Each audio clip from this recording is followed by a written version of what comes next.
Hey everyone, Fabio Santos here for another drill. I know this looks weird, but it's gonna help you along your handstand. This is gonna give you a lot of strength in your shoulder.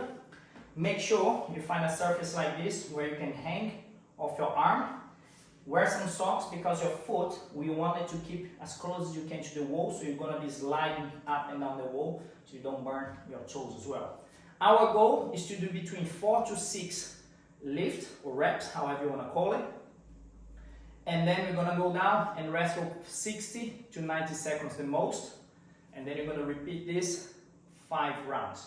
Okay, of course, build it up. I'm not expecting you to do straight away, but just to show you, make sure your arms are straight, you warm at this stage, make sure you warm up the wrist, the shoulder, and your core especially.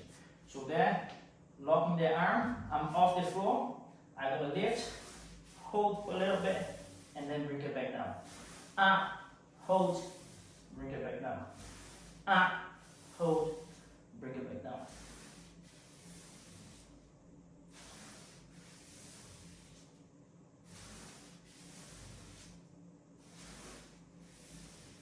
Nice. Rest and then repeat the reps. Hope you liked it, guys. Combine this with all the other drills. If you are doing the training with me, you know how many sets, I know what your routines are, so feel free to adapt to the routine that I'm telling you on your own program. If you haven't got a program, guys, and you'd like to join me for our training, feel free to join me on the school flow by clicking the link on the bio or on the description below, and I see you soon.